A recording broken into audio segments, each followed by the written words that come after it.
Today I'm putting the world's most expensive image AI against a $1,000 human product photographer.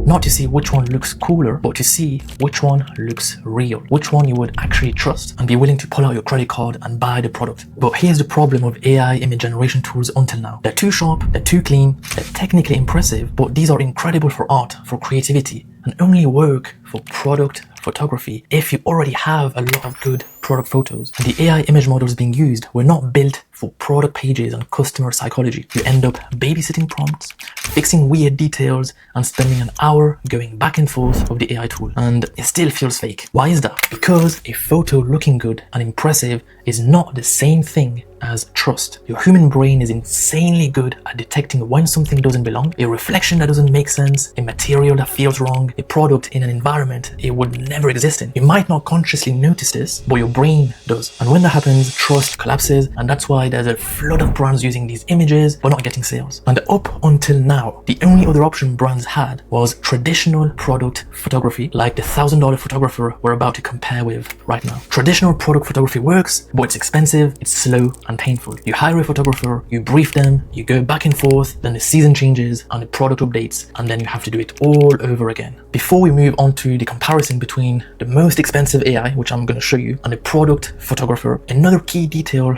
to keep in mind is high converting product photography is about removing uncertainty. Every image on a high converting product page has a job. For example, the functional action image. It shows the product actually doing the thing it's meant to do. Then you've got a size or scale image, something familiar that tells your brain, oh okay, that's how small or big it is. Then you've got the environment image, where does this product naturally exist in real life? Then you've got a detail or microshot image, the tiny physical cues that signal quality and realism. Most AI tools until now failed because they don't understand which uncertainty they're supposed to remove. They just generate a nice image. But now, let me show you the world's most expensive AI specifically made for product photography in action. We'll take this product, which our human photographer has already worked on, but to keep it fair and to not take advantage of the photographer's work, I'm going to give the AI a product photo taken on an iPhone. Bad lighting, no studio, nothing fancy, no prompts, no back and forth, just the product, some basic info, and who it's for. I'll wait a few minutes, and this is what comes out. Not one image, but a dozen images, each one designed for a specific purpose on a product page. It did not just generate images, it made decisions. I mean, just have a look at this bracelet. It understood the product is for women, so it added details to make the environment look more real and remove uncertainty in the minds of customers by making them think this is for me. Now, behind the scenes, this isn't just an AI. Think of it like a team. There's an AI brain acting like a product photographer, someone who understands angles, materials, lighting, and realism, and that's trained on product photography techniques used by human photographers. And then there's an AI brain acting like a marketer, translating audience pain points into visual priorities. And there's an AI brain acting like a creative director, deciding which images should exist and why. The AI isn't guessing, it's reasoning and making decisions about everything. The environments, the parts of the product that need to be shown, the zoom level, the lighting,